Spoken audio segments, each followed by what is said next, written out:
And with that, again, welcome to our webinar sponsored by LIF and presented by Elevate, our partners. Our topic today is energy efficiency and healthy buildings for childcare providers. Um, as I mentioned, or as I chatted before, the chat for this webinar is disabled. So if you have any questions, please put them into the Q&A. We will answer them as best as possible, either during the webinar or at the end of the webinar when there's a Q&A session. If for any reason we do not get to have a chance to get to all the questions, we will collect them and answer them and send them out to all the attendees. This session is also being recorded, so we will be sending out a recording to everyone. So if you also know of anyone who was not able to make it tonight, that option is available to them. And so without further ado, many of you are already familiar with Low Income Investment Fund, but the Low Income Investment Fund, Early Care and Education, we seek to support childcare providers and the development of childcare facilities that promote the health, well-being, and sustainability of children, families, and communities that we serve. And part of that is providing the tools to providers to access better environmental choices, in terms of energy efficiency, healthy buildings for the children and the communities that they serve. And tonight we are pleased to have with us Faith Graham and Jenna Greer from Elevate, one of our partners. And I will turn it over to Faith to speak about Elevate and for the presentation. Excellent. Thank you so much, Hope, and thank you so much for the whole LIF team for inviting us to be here. We're really excited to be here and to present a little bit on this topic. So just so you have a little orientation of who Elevate is, we are a nonprofit organization. We're headquartered in Chicago, Illinois, and we do work all over the United States, including up and down the West Coast. As you can see here, we design and implement programs that reduce costs, protect people in the environment, and ensure that the benefits and clean and efficient energy use reach those who need them most. And again, we're super excited to be here today to talk to you about buildings. So I just wanted to do a quick overview of our agenda. We'll continue on with introductions. We're almost there. And we will start with kind of the big why. Why are we here talking about buildings? And then once we've gotten that why under our belt, we're going to really dive into a building performance overview. And my colleague Jenna you'll notice that she's the brains of the operation, and she will lead most of this presentation, really diving into each of these components. Again, it's pretty high level, but we'll get to touch a lot of the building, and then we'll leave sufficient room for questions. So my name is Faith Graham. I am the Elevate West Coast Principal Director. I live and work in Portland, Oregon, and I'm here with my colleague, Jenna. I'll give her a chance to introduce herself when she starts, and she's a Senior Program Manager on the Elevate High Performance Building team. So why are we here? Climate change is impacting all of us, and most importantly, it's impacting our children. Many of us are increasingly driven by this idea that what's good for our youngest and most vulnerable neighbors is good for all of us. We know that when we invest in design choices and projects that benefit those populations, particularly those most vulnerable and children, that all of us seek to benefit. And here, this slide is really talking about this unfairness issue that children are bearing the brunt of climate change, and they have zero responsibility for causing it. But we can make choices that mitigate the cause of climate change and positively impact resilience. So that's why we're here tonight, and very excited to talk about what some of these choices will be. So we, Hope did a great job of already introducing this, that we are in partnership with LIF, and we're helping caregivers create safe and healthy spaces for children. Specifically, Elevate is here to talk about building upgrades. So we're going to talk about indoor air quality and water efficiency, lead abatement, energy saving, solar, and removing fossil fuels. In this session, we're really going to share a high-level overview of what the certain opportunities are in your home or facility to decrease operating costs, to increase the health and comfort for everyone who lives, works, plays, or learns in these spaces, and to contribute to climate solutions. In the broadest sense, we're going to be talking about making changes to facilities to make it as energy and water efficient as possible, to remove harmful fuels and deploy clean energy solutions, all again while increasing the health, safety, and comfort of its occupants. So I've kind of did that on the wrong slide, but Jenna, I'm going to turn it to you now to take it from here. Thank you so much. Thanks, Faith. Hi, Jenna Greiger. I'm an engineer at Elevate, and my subject matter expertise is mostly in HVAC or HVAC design and building consulting. So, like Faith mentioned, thanks again for having us here to share some stuff with you. To start off, these pillars were kind of mentioned in the previous slide as far as what all of these recommendations that we're going to mention, how they impact the building. And so you can make an impact on the efficiency side, and you can also make an impact on health and safety side. But oftentimes we're making recommendations that provide a holistic approach and kind of touch on each one of these pillars while you're upgrading or updating your building. One component that we've been kind of focused on recently is electrification and decarbonization, which are two terms that you may have heard recently or at conferences. And that's pretty much encompassed here in these four pillars. You can't really have electrification without energy and water efficiency. So once again, these all kind of tie together.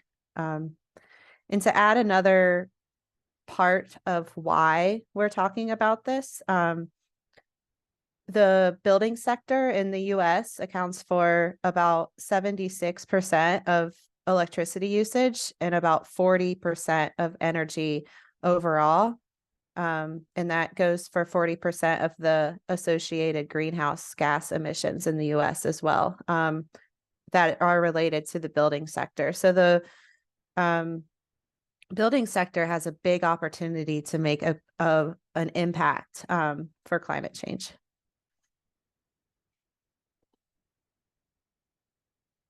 Here's an image that kind of illustrates the components of a building. And this kind of helps frame everybody on what we're going to be talking about today. If at the top there, it mentions ENERGY STAR rated HVAC equipment. I want to quickly define that acronym in case you're not familiar with it. HVAC stands for heating, ventilation, and air conditioning. And it's just commonly referred to as HVAC or HVAC.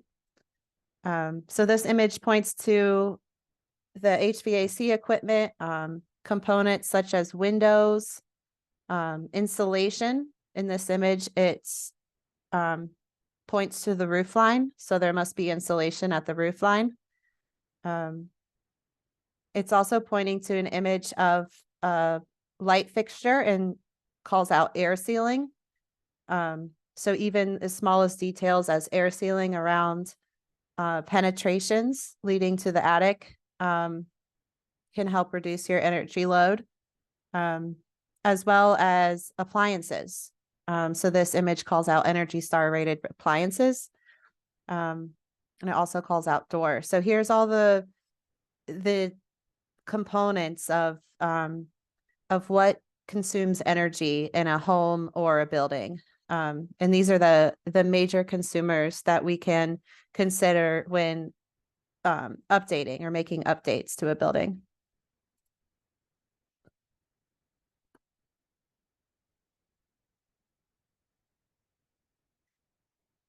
And this slide focuses on the building envelope, and really that stands for the exterior of your building. And so normally when you're trying to figure out what defines the building envelope for your building, you can put your pencil down on a piece of paper and kind of draw around the building, like in this image, to say what's separating the inside from the outside. So sometimes this is very clear. You have like exterior walls, but in other times you may have a wall butting up against an attic, and that's commonly known as a knee wall. So that would be part of your building envelope as well. Another example would be if you think about where the insulation is in your building. Sometimes it's, for example, for a basement, sometimes the insulation is at the walls, whereas sometimes it's at the ceiling or at the floor. So it's important to think about where your boundaries are, because that's where you're going to want to focus on insulation and air sealing.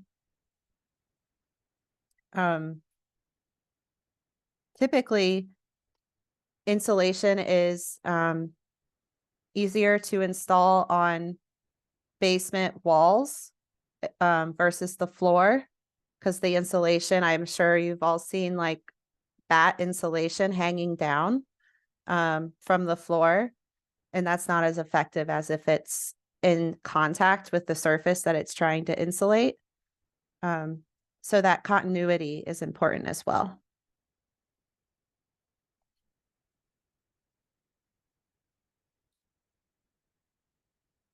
Some key things to think of is if you're pursuing air sealing for your building, it's important to make sure that the building has enough outdoor air ventilation or enough fresh air supplied to the building to ensure that the building doesn't get too tight.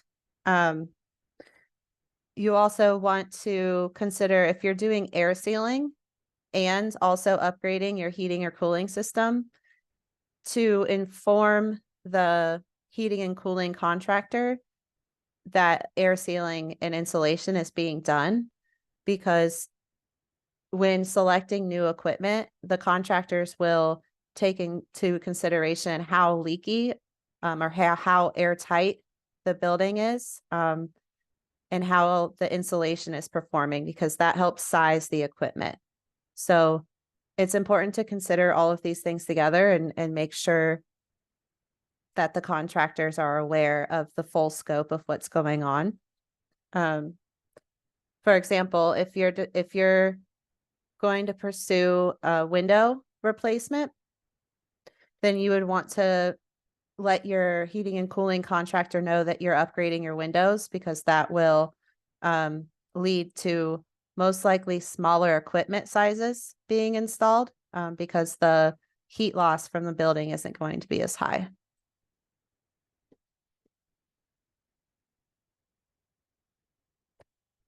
And one thing to mention, this can apply to almost anything purchased or used in a building, including cleaning supplies.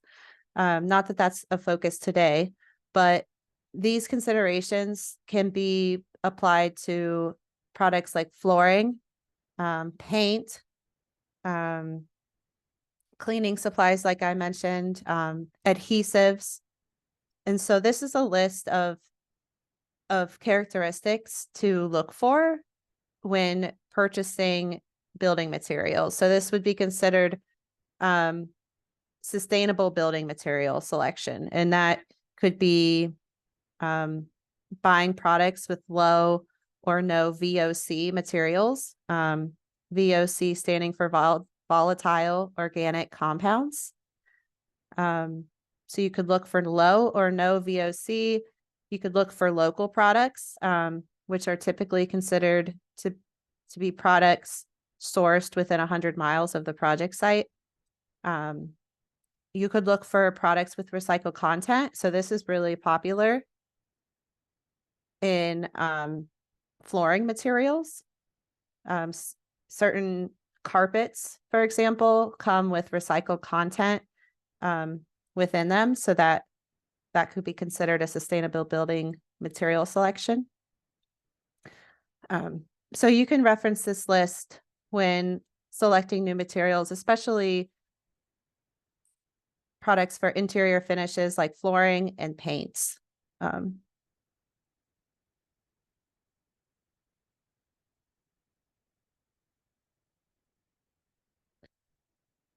One other energy consumer in buildings is, every building has lighting, and a really one of the most easiest ways to lower your energy consumption or your electricity bill is to upgrade your lighting to LED lighting. This can go for interior lighting or inside lights or outdoor lights. It's important to mention for LED lighting to work with a supplier or a contractor who is knowledgeable about the fixtures and the products that they're installing. Because sometimes LED lights are installed and the end user sometimes feel like they're too bright, or too white. So like the color temperature is wrong. So if you compare the lighting in, say, a Walmart against the lighting you'd want to have in your house, those two lighting designs are going to be very different. So you want to make sure that the lighting you install in your home meets the lighting and kind of color temperatures that would be suitable for a home. This can impact mental health as far in productivity as far as lighting. So it's one thing that we don't often think about as far as indoor health, but lighting is a component of that, of your mental and physical health. So it's important to make sure to install what's going to work for you. Another thing that you can do while updating your lighting fixtures is to consider lighting controls. And this makes a lot of sense for exterior lighting. I know one of my pet peeves is when I'm walking around and see lights on during the day outside. So that's one thing I always recommend is if you're going to replace your lighting outdoors, then to consider a product that comes with a photocell sensor as part of it, so that it will turn on and off by itself based on the daylight. And it won't rely on users having to manually turn on and off the switches. So that's just one easy example of something you could do to save energy and effort. For LED bulbs, I just want to quickly mention a lot of utility programs offer free LED bulbs. And so I encourage you to dig into your utility provider's incentives and see if that might be a route here as well to supplement what you have going on. Also, there's something called dark sky compliant fixtures. And those are for outdoor lighting. And those help to direct the light to where it needs to go instead of the light spreading out in all directions. And that's to minimize light pollution. For appliances, this is a chance to possibly electrify if you're using gas appliances for your stoves. Sometimes dryers are gas fueled. If those pieces of equipment need to be replaced, it might be a good time to turn them into electric appliances. If not, there might be several reasons not to do that. Like say, maybe you have a brand new stovetop. In that case, it may not make sense to replace it right now. When you are replacing appliances, you can use Energy Star as a good resource to confirm the energy performance of the appliance. Energy Star rates products to make sure they don't use too much energy for their output. So that's a good way, is just look for that Energy Star sticker or certification when choosing a product.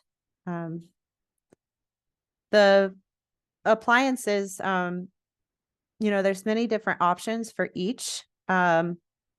Stovetops, for example. There's gas stovetops, and then for electric, there's the flat electric type. There's the electric coil type. And there's also induction stoves, which you may have heard of. Those are all electric options. One point about the induction stoves is that those require special cookware to use them. Since the induction stoves use magnetic energy to do the heating, the cookware used has to have magnetic properties to it. So cast iron, stainless steel, those are great materials to use for induction stoves. Another thing to mention for appliances is no matter whether you have gas or electric, certain appliances require venting.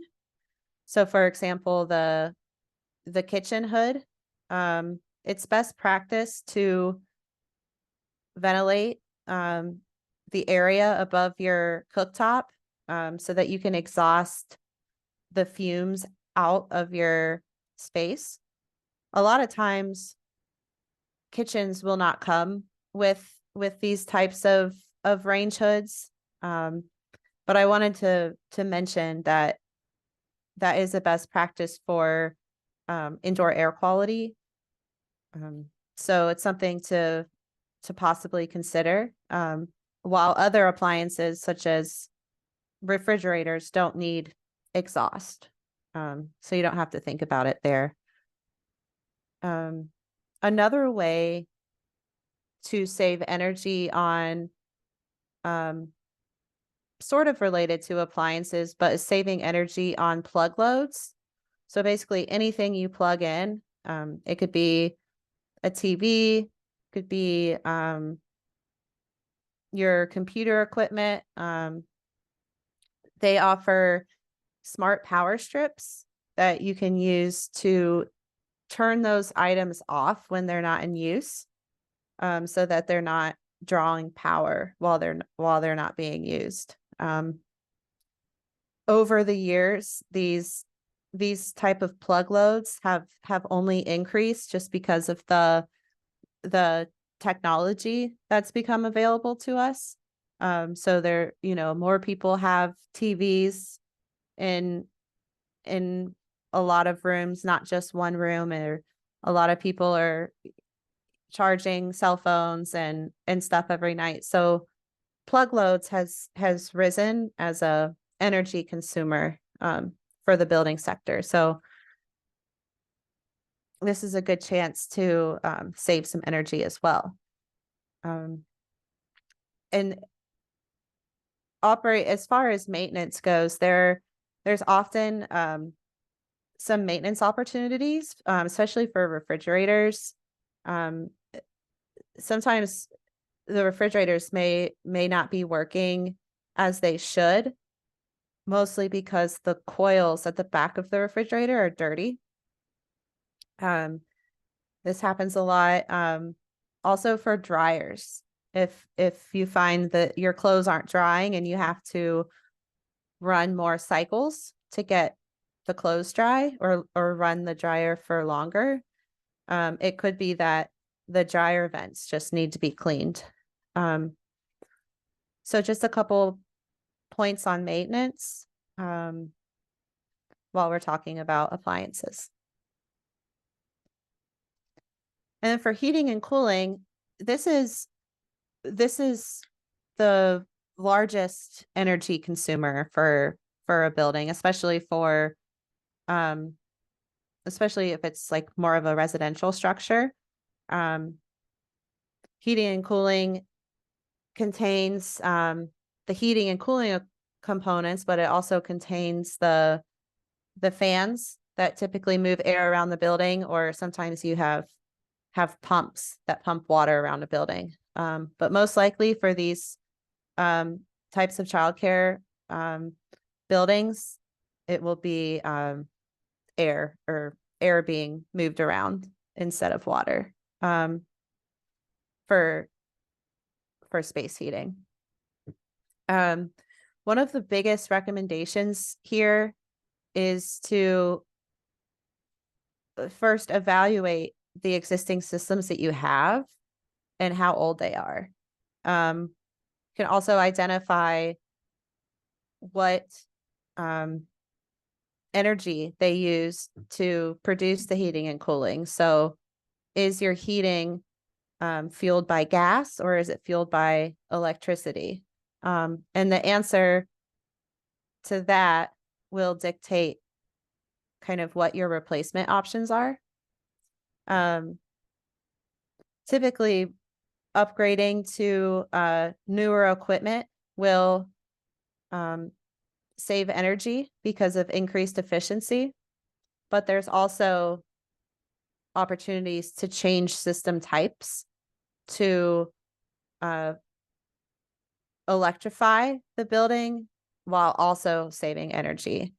So one of our main recommendations is typically to upgrade the systems to heat pump systems. For some buildings, this is a double-edged sword or double benefit for increasing efficiency of heating and cooling, while also sometimes providing cooling when a building doesn't already have cooling. With rising temperatures and climate change, it's becoming more important for all climate zones to consider providing cooling to their buildings, mostly for health and safety reasons, making sure that everybody can be comfortable and safe through the hottest and coldest temperatures. Heat pump technology has grown a lot, and 10 years ago it was different, but now heat pumps can provide heating and cooling for all climate zones, not just mild climate zones, or not just say southern climate zones, but we're seeing these installed in the Midwest, for example, where temperatures get down to -20 or -20. So we've seen this be successfully done, and it's starting to catch on as an industry trend. Not all climate zones will require any sort of backup heat, but sometimes backup heat is required when installing a heat pump system. For the majority, and I'll just give this example since a lot of you are in California, but for the majority of California, you could install a heat pump system with no backup heat. So your efficiency gains are going to be really high here. There's also opportunity to install heat pumps for the water heating, and those are called heat pump water heaters. There are many manufacturers that offer heat pump water heaters, and that serves as an all-electric solution. So if you have a gas furnace and a gas water heater, you can upgrade both of those to heat pumps, heat pump for heating and cooling, as well as a heat pump for the water heating. And one last thing to mention here is whether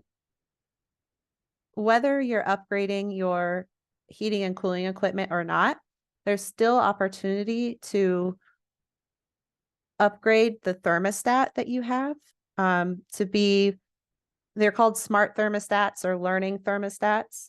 And those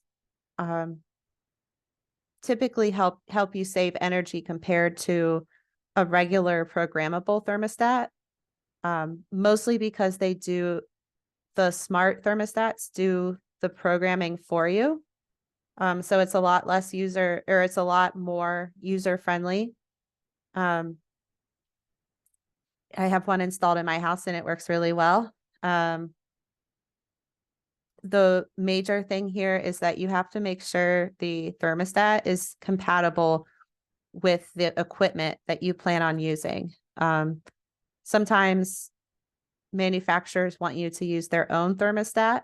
And so it's important to make sure to verify that the thermostat you're going to get is compatible with either the existing equipment or the new equipment. Here's a quick diagram illustrating how an air source heat pump works. We could probably spend a whole college course talking about air source heat pumps and how the refrigeration cycle works, but hopefully this diagram helps you visualize it. So you have an indoor unit inside of the house, and then you have an outdoor unit outside of the house. And those are shown here. And those two units are connected with refrigerant piping running from the indoor unit to the outdoor unit. And the refrigerant passes heat from inside to outside.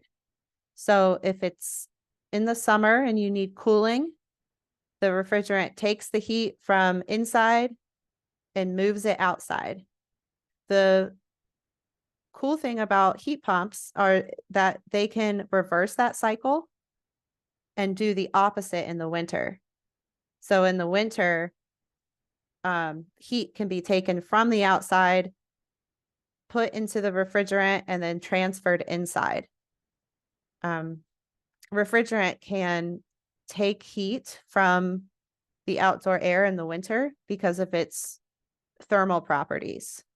So even when it's really cold outside, the refrigerant can still capture some energy from the outdoor air and put it into the indoor air.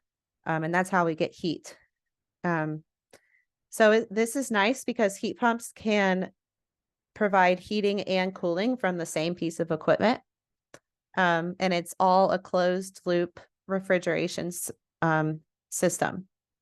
The only difference is that in the winter, the cycle reverses, but it's not something that you notice as an occupant. The equipment does this automatically.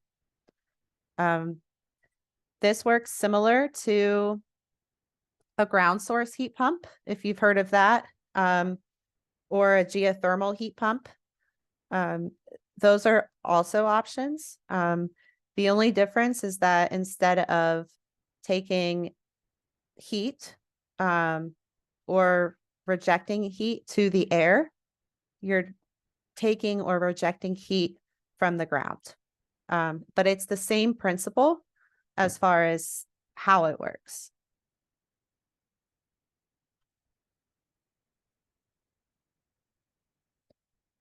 As part of your heating and cooling system, it's important to make sure that you're providing enough air to your building, like I mentioned before, and this could be supplied air or exhaust air. So most bathrooms or restrooms would have exhaust fans exhausting air. Similarly, equipment can be provided to supply air to the building. This is an indoor air quality concept, and it's also a code requirement. Certain jurisdictions handle the ventilation requirements in different ways. Sometimes it can be met by even having operable windows. So just being able to open and close your windows, that could serve as the ventilation strategy. And most often than not, in a residential setting, that's how it's typically done. However, you are able to possibly upgrade your existing ventilation system if you're considering upgrading your heating and cooling system. There's also ways to add fresh air to the building. If you don't already have it, buy something called an energy recovery ventilator, or ERV. And this is almost exactly like a bath fan, except it comes with media that helps take the energy from the exhaust air and put it into some supply air. So if you can imagine taking air out of the building for, say, restroom usage, restroom exhaust, capturing that energy and then feeding it back into the air that's being supplied to the building. So this is called heat recovery or energy recovery, and it's commonly done or installed in a building to meet the ventilation requirements. But since it has energy recovery, it doesn't consume as much energy. Another thing that goes along with ventilation is filtration, right? Because you don't want to bring in air from outside, or you don't want to recirculate air within the building without filtering it in some way.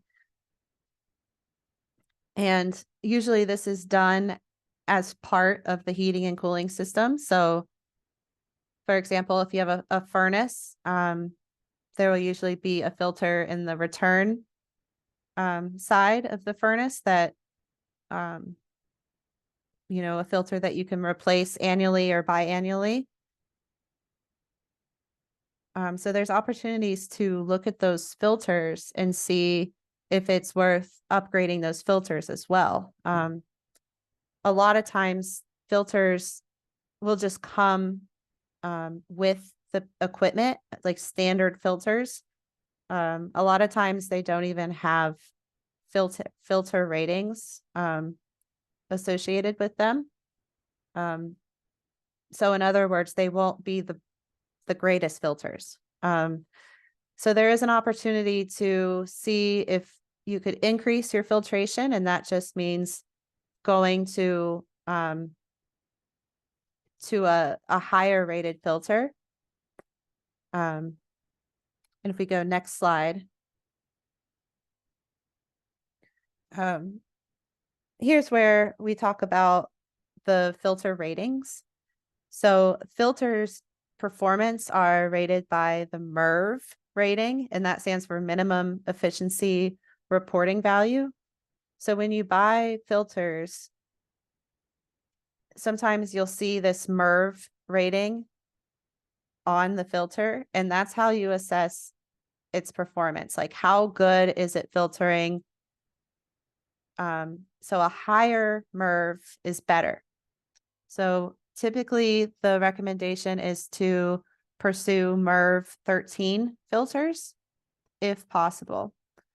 And it's good to engage a HVAC technician when doing this so that they can ensure that the filters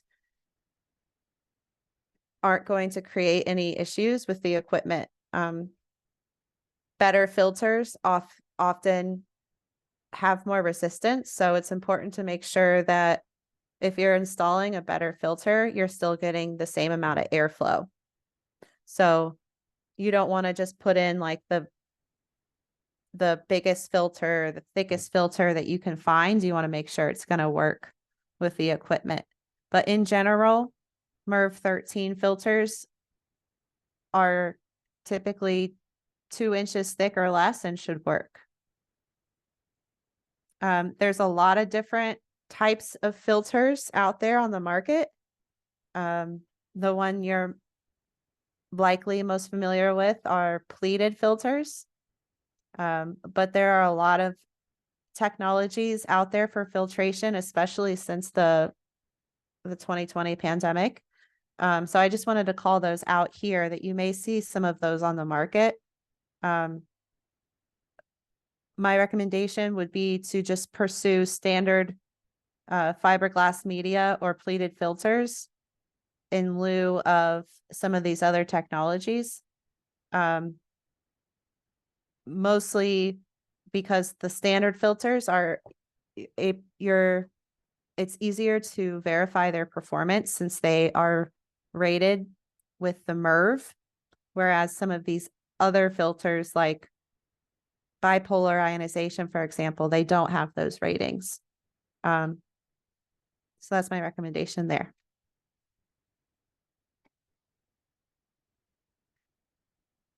And for plumbing, I've already mentioned the water heater, so they're mostly going to focus on the plumbing fixtures for this slide. Similar to how we look for Energy Star for appliances, we want to look for WaterSense for plumbing fixtures. They're both ratings from the EPA. Energy Star is for more for energy, and WaterSense is the one for water. The benefits of reducing water usage is that it also reduces energy usage. So the less hot water you're using, the less your water heater is going to need to work. So they work nicely together in that way. The reason we point towards WaterSense fixtures is not only because they have the certification of performance, but also because they'll be at good flow rates that work for each type of fixture. So, for example, kitchen faucets are going to have different flow rate requirements than the bathroom faucets. Because in the bathroom, you're not filling up pots and pans full of water. You're not cleaning dishes. So you want to make sure when installing low flow fixtures that they're suitable for the application. Otherwise, you may have some complaints. WaterSense makes recommendations on what flow rates to look for. If you're not replacing the entire fixture, then you can buy aerators, which are relatively cheap, like less than $1 a piece, most of the time, that you can install on the faucet, and that will lower your flow rate. So I typically recommend to maybe get a hold of some of those aerators and try them out, maybe on a bathroom faucet, and see how you like them. But I would not recommend doing that for the kitchen, just because you're gonna get upset if it takes you a long time to fill up a pot of water or something.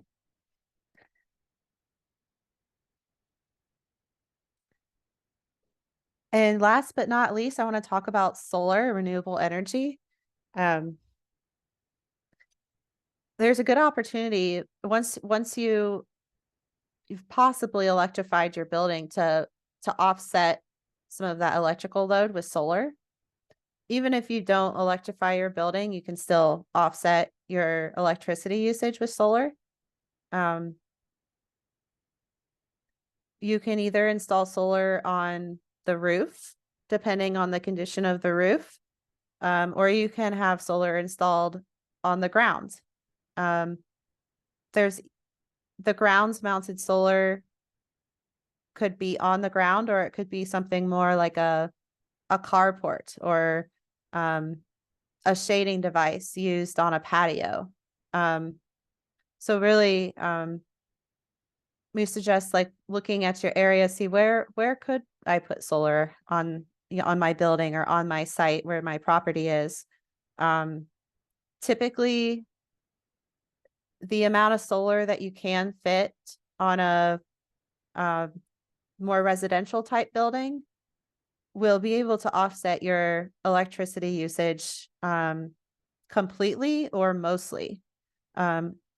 Obviously, that has a lot to do with the size of your building and how many people are using it and whatnot. So that's a general statement, but for a small size building, typically you can really see payback on solar pretty quickly. You can also consider battery storage. This is something that's gotten more popular, especially with the Tesla solar batteries coming out for storage. And so this is a nice way to gain energy from the sun and store it for when you need it, which would be at night mostly, since the sunlight isn't available at night typically. You could then use the energy you stored to offset your electricity costs overnight. So that's just one example of how you could use solar and storage to reduce your electricity and also reduce your costs. And it also provides a level of resiliency or backup power in the case of a power outage or a grid outage, which we see happening more and more as well. So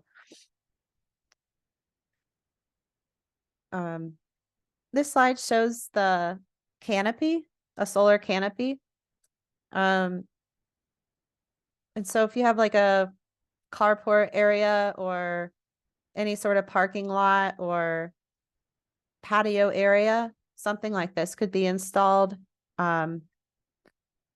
If your roof is not in great condition and it needs replaced, you'd want to do that before installing solar on the roof. Another alternative would be to install a solar canopy instead, while you wait for your roof to get replaced. Just a couple of things to think about. If you're considering adding more insulation to your roof or to your attic, that might be a good time to replace your roof. And in that case, it may also be a good time to consider rooftop solar. So lots of options for solar, as long as the site where you're building it isn't heavily shaded. As long as there's not really tall buildings surrounding you blocking the sun. And as long as there's not a lot of tree canopy that would be shading your building, then you're likely a great candidate for solar. We've seen the solar canopies be designed for patio areas, and they typically are a 6 to 7 kilowatt array. Estimate of cost would be about $25,000. But for a standard size residential structure, this would cover the annual electricity usage for the year. So, depending on how much electricity you use per year, that will impact your payback on this. So, keep in mind also this cost, something like a solar canopy would be more expensive than rooftop solar because of all the additional structure involved and whatnot, versus for rooftop solar, it's typically a little bit more straightforward because you're not having to build anything additional. And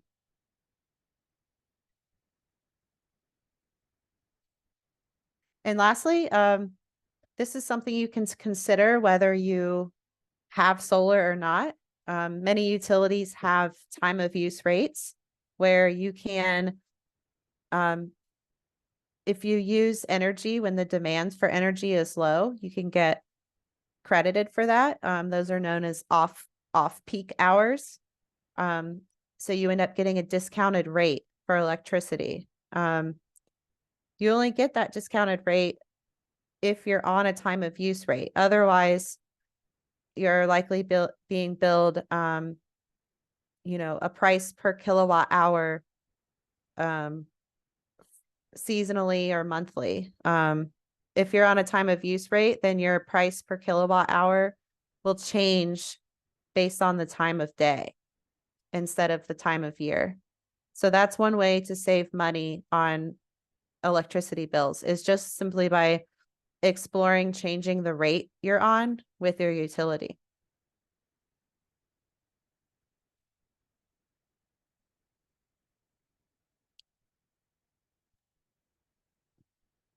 Thanks so much, Jenna. That was amazing.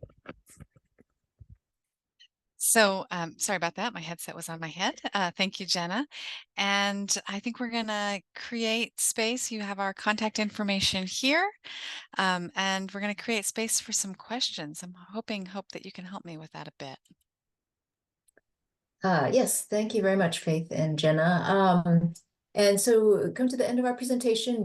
We have been answering some of the questions in the Q&A, but also wanted to open it up for questions that attendees may have for you about any of the information that you just presented.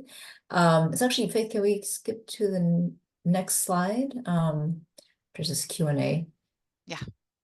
Attendees, you are welcome to either type your questions in the Q&A or raise your hands and we can call on you to actually say your question out loud.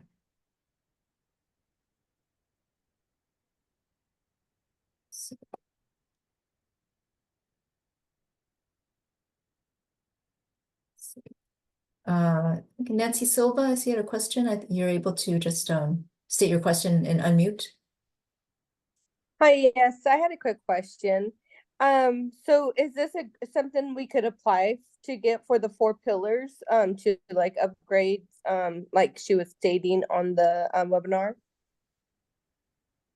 Right, well, the information presented today is really more for informational about measures that you can take to improve your building, but there's not really a specific grant attached to this information right now. A lot of utility companies or other local entities do offer rebate programs, or they might have grants available, but LIF or Elevate does not have a grant attached to this information right now. Okay, thank you. Thanks. See, Latanya Beeman.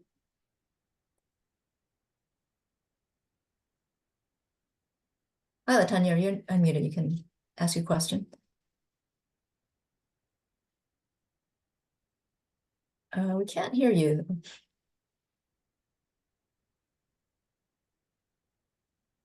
Hi, Latanya Beeman.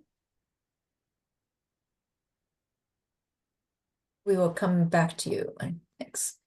I see Jacqueline Jackson. Do you have a question? Yes. Can you hear me?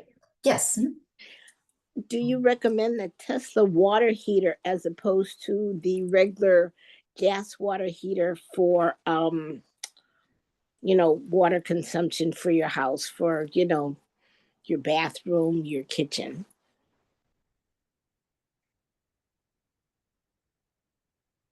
Sorry, could you repeat the beginning of that question? Yes. I said, do you recommend the Tesla water heater as opposed to a regular gas water heater for water consumption for your house, to heating up the water in your house? Yes. I actually was not aware there is a Tesla water heater. I know that there's a Tesla battery that I referred to, but for heating water to your house, I would recommend the heat pump water heater, and that can replace a gas water heater. What was the name of it? A heat pump water heater.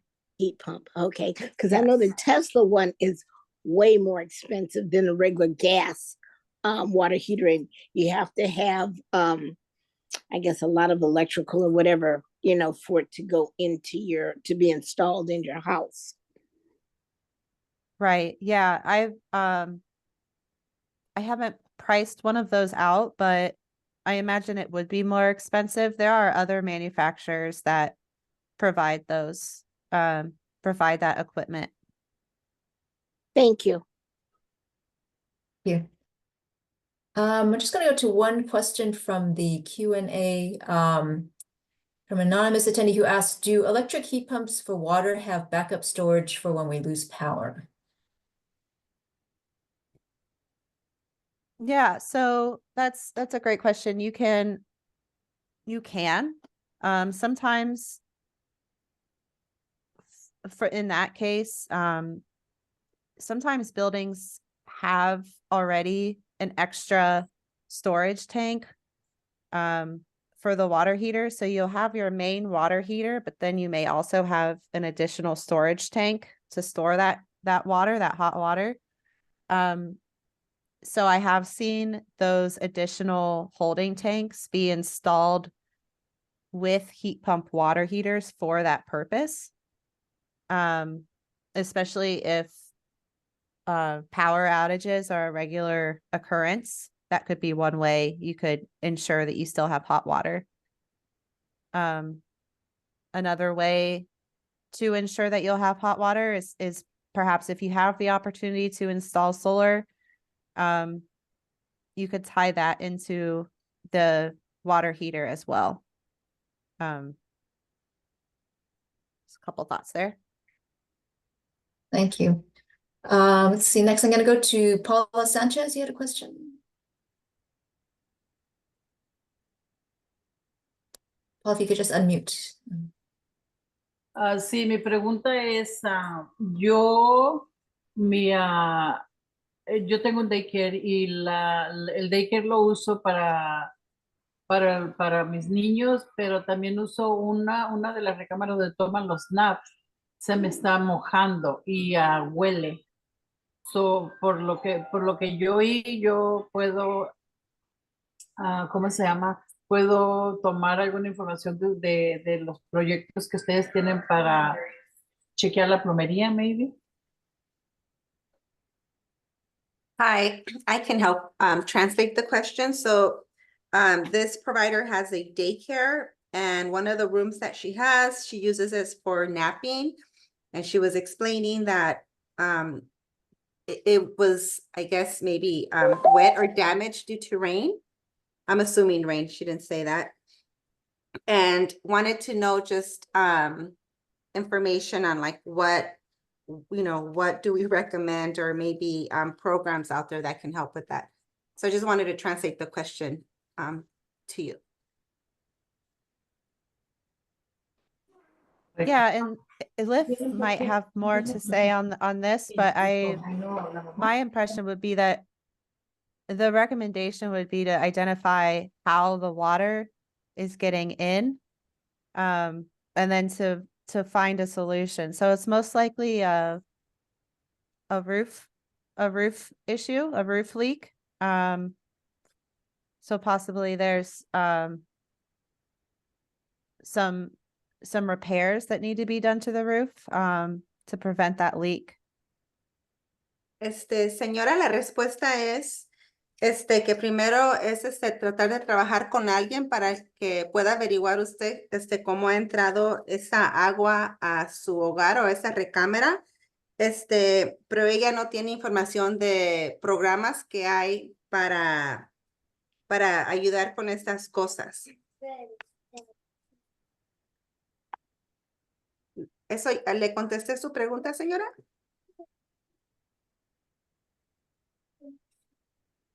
Okay. Thank you.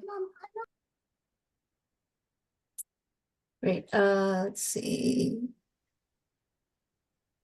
I guess Latanya Beeman, I don't know if you are ready to ask your question. Ya me escucho, ya. Le digo, yo cancelé ya el uso de un baño. No sé si es ahí, como le digo, tengo que yo investigar y hablarle a una persona para que venga a darme la información correcta.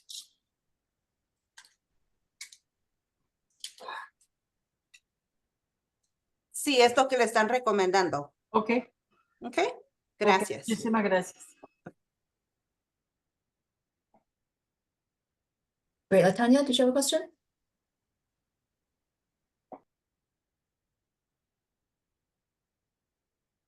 Maybe not.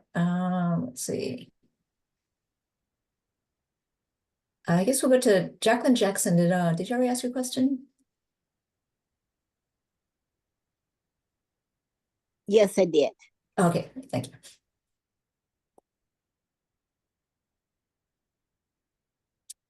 Let's see if there's no more. There was one question in the chat about a provider who had a very big difference in temperature between the first floor and the second floor of her building, and was wondering the second floor was generally warmer than the lower floor, than the ground floor, and she was asking if is there anything she can do to fix that issue, have more regular temperature between the two floors.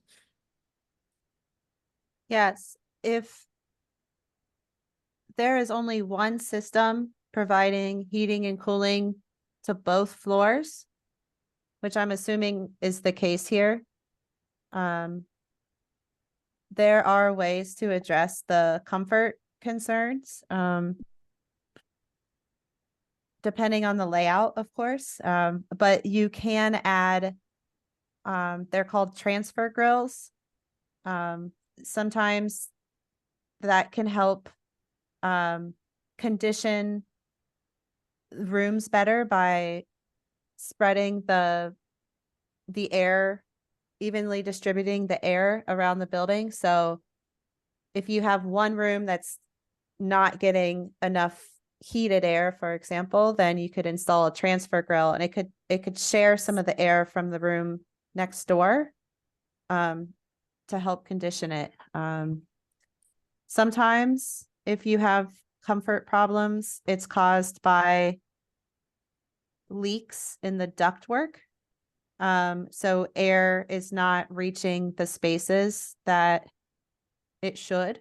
And that's due to leaks or disconnects in the ductwork. So it may be worth having a contractor come out to make sure everything is properly connected.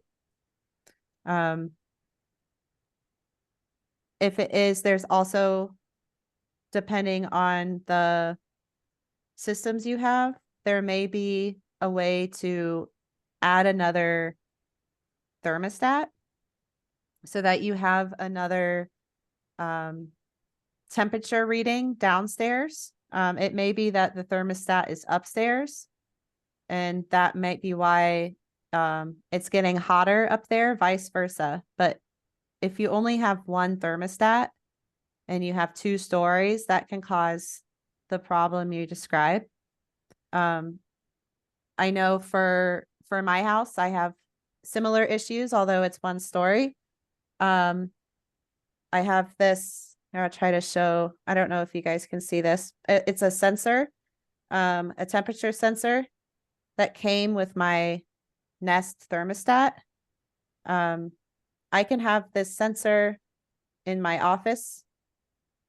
My thermostat is over by my bedrooms, but the thermostat is connecting to this sensor as well, so that it turns on the heating and cooling system when my office is uncomfortable, instead of just going based on the thermostat that's in my hallway. So having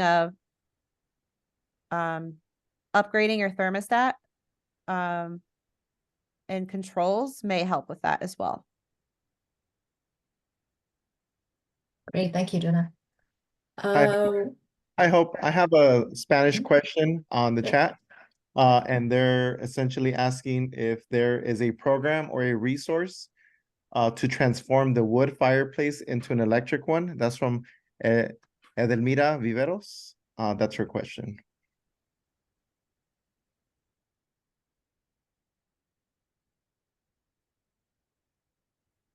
I don't know, Jenna and Faith, do you know of any programs that have addressed, and I know it's pretty, locally specific, but do you know of any programs that have ever addressed changing chimneys from wood to gas or electric? I do hope, but I think it's very, very location specific. So, for example, in a county near where I live, there is a wood stove replacement program that the county is doing exactly that. But I would need to know where, and you could certainly call your city and they should be able to find out for you whether there's something local, or it could be a utility issue, but it's more likely a county or a city government that's doing that from an air pollution perspective rather than from an energy perspective. Okay, thanks. Next up, Patty Huang, you had a question? If you could just unmute.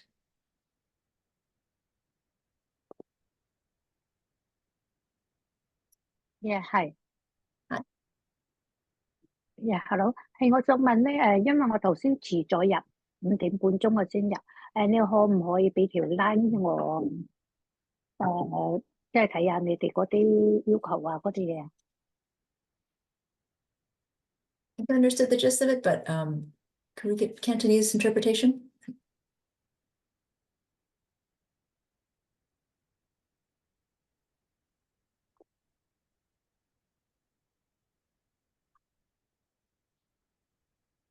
Hi, Hyan, did you hear the question?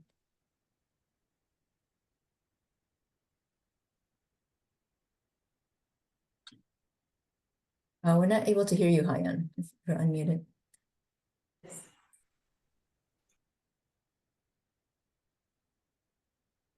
I think the provider asked something about seeing information because she missed some of it, but we will definitely provide the presentation and a recording of the webinar to all the attendees. So it will be available to everybody. But hopefully through interpretation, we can follow up with Patty about your question. Sorry about that. Okay, thank you. Sorry, thanks.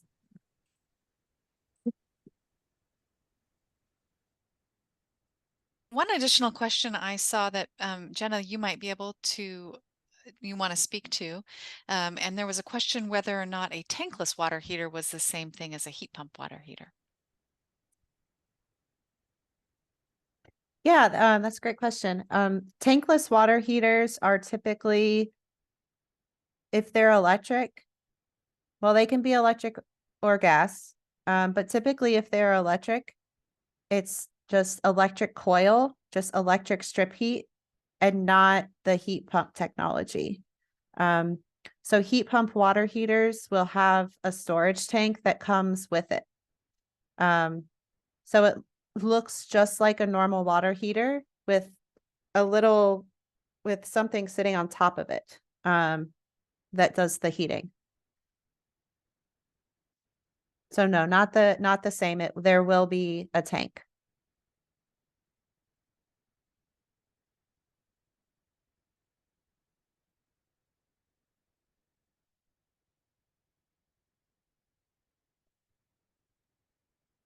Hey, just in terms of other questions in the chat, when an attendee says, I have a family childcare home, I'm in the process of replacing my roof, and how could I work with someone to see if I'm a good candidate for solar use? Yeah, so if you're in the process already of replacing your roof, it's a great time to ask about solar. And most solar contractor or solar companies will give you a free estimate or kind of a free assessment to determine if you're a good candidate.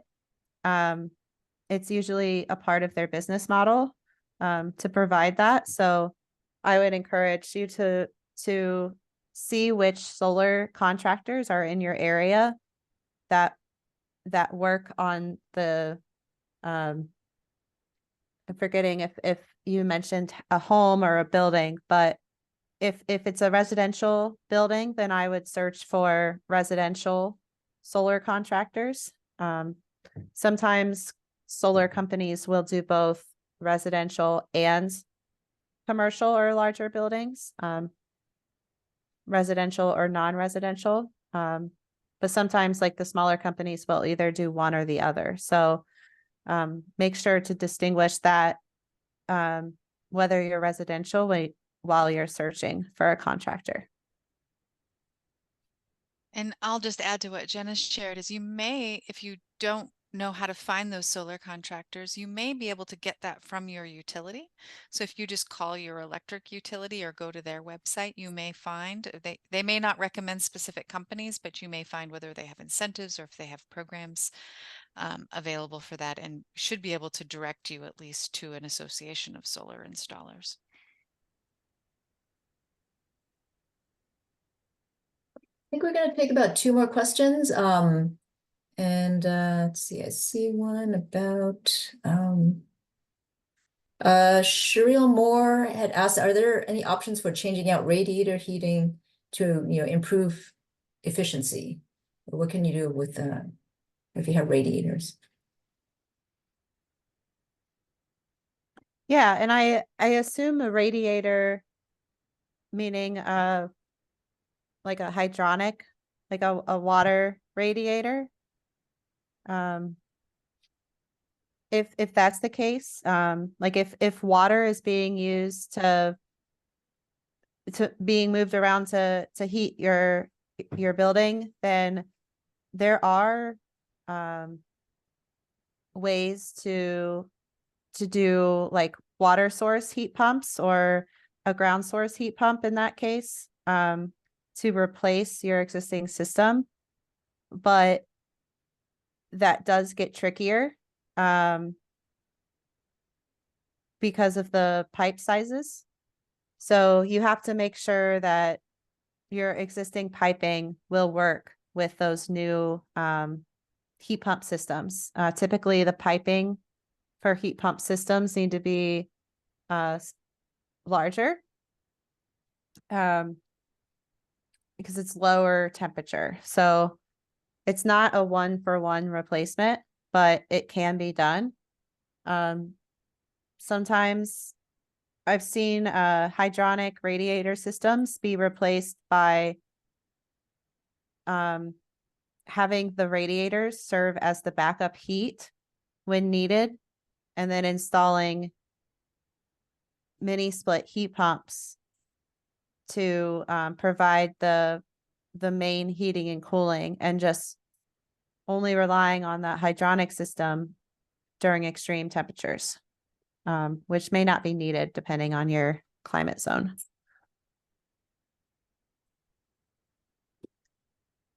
Got it. Thanks, Jenna. Let's see, I guess for the last question, oh, I see one. Actually, go to Tony Chen, who just raised his hand. Tony? Okay, I'm Chinese, but I speak a little bit English. But I'm daycare in Oakland, so basically I have the solar I set up the solar in 2018, but it's not enough to cover up the whole thing, such like refrigerator, whatever. So can I do gotta be addition some panel? That's my first question.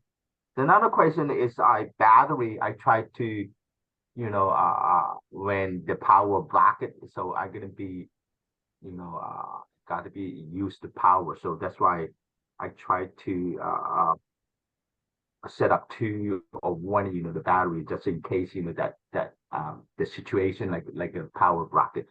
On the other hand, I got a central heat already, like a 2018. I got central heat, but the pipe, it is a plastic one. So now I gotta try to change, the pipe, put it like a material one, so the pipe is leaked, a little bit like that. So right now it's like quite like a few years already had to be fixed it.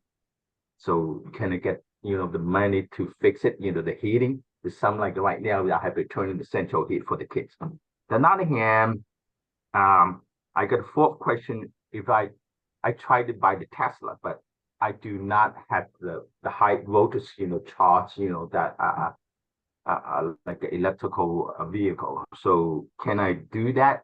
That part of, that the money, can I apply for that?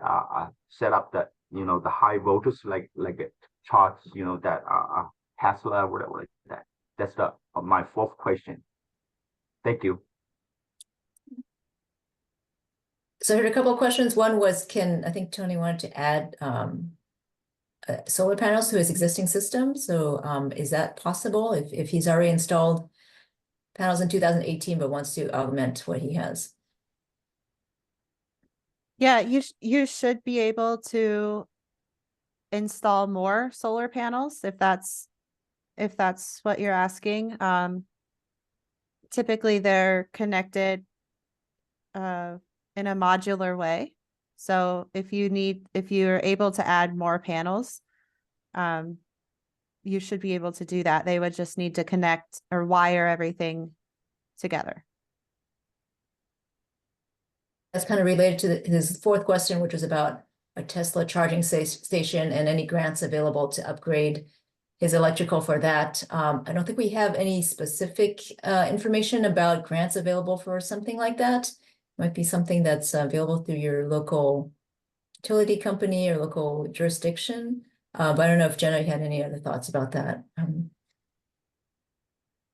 I wasn't sure if the question was about installing a new Tesla for car charging or for, I think the question was, does the Tesla battery, can it be used if you do not have an electric vehicle?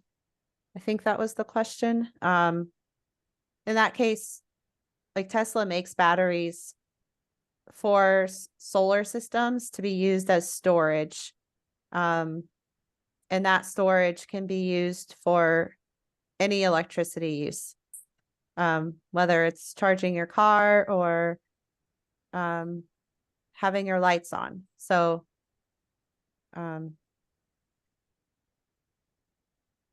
yeah, I think that answers it, but let me know if not.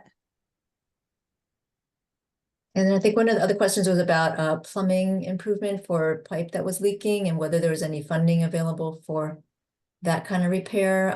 Again, I'm not aware of any specific ones. There are some grants available to childcare providers for repairs, but none that we are aware of right now for your area. So I think it's something to monitor still. Tony, I hope we answered all your questions. I mean, I missed one or two. But you're welcome to follow up with us if you have any other questions. All right, well, we are approaching time. So again, I would like to thank all our attendees who joined us tonight and thank our panelists, Faith and Jenna, for your great presentation. We hope that the information presented was useful. Again, as many people asked, there's no specific grants available with these upgrades, but there are programs out there that can offer some rebates or some funding for some of these improvements. And we hope that you will consider them in any of the improvements that you are undertaking in your childcare facilities. We do have a short survey for you to fill out about this webinar. We'd really appreciate if you could take some time to fill it out. There is a QR code on the screen right now, and I will also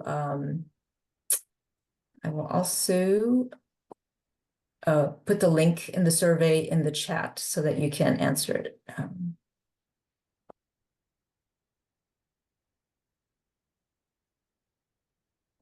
Again, if there are any questions that we did not get to, sorry, I'm gonna put it in the Q&A, not in the chat. If there's any questions that we did not get to, we will try and summarize them and send them out to all the attendees. Hopefully everyone has the information that they need.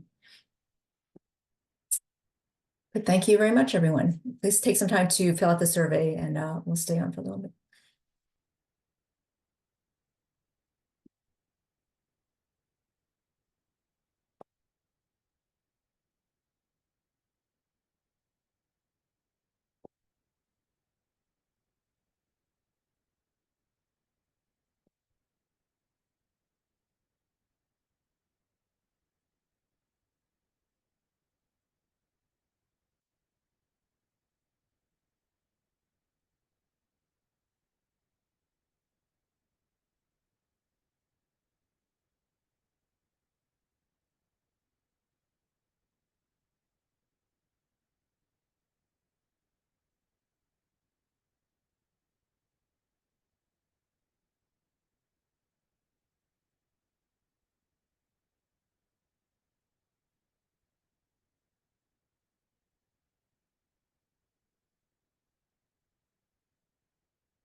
the fun I was, was so late, turning like the reps. I mean, so that's why how can I, because I can't get the whole thing yet, but it's only 20 minutes. Do you mean the whole Yeah. presentation? So that's why. What about the future? I want to try to know the whole thing. Oh, the whole presentation, the whole webinar? Or the presentation that we just did? Is the whole meeting, the content. Oh, yes. So it was recorded, so we will be sending out a recording to all the attendees. So you'll be able to watch the whole webinar. And it'll be sent to the email that you signed up for the Zoom meeting with.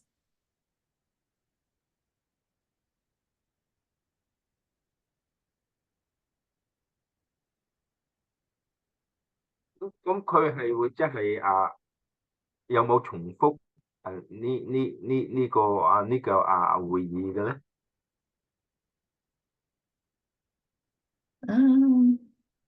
If our Cantonese interpreters can help us out there.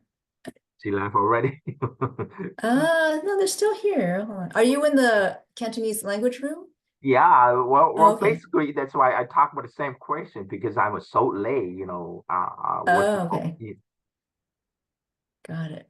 Yeah, so 我問係即係我可以點樣查翻即係成個 program 係嗰啲內容啊，我哋點樣去申請啊？邊樣可以係申請到？咁所以我都仲係，因為我頭先問咗嘅嘢就係我都唔係好清楚，仲有個範圍好大，所以我有啲嘢就唔清楚，所以我想重複翻嗰個呢個 video 啊，睇點樣。Yeah, we will send the video to you by email.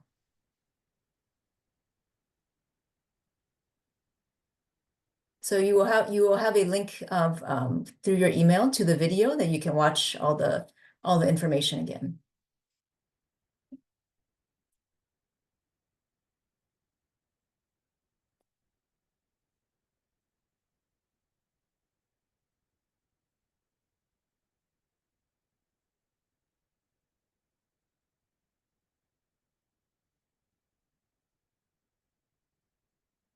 Right, I see we still have many participants on.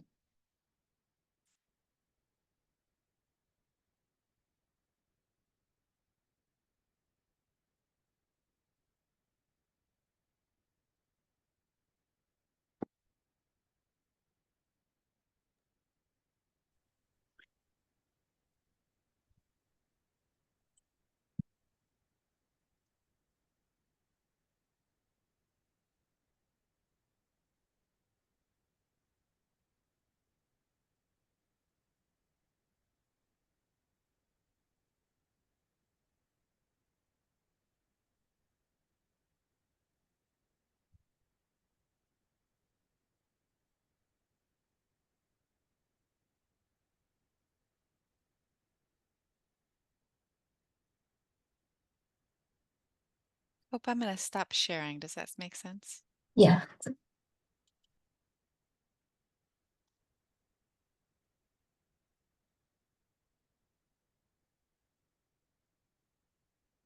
Maybe we can stop recording. Shannon, I think we could just close the webinar and it might kick us, our hosts and panel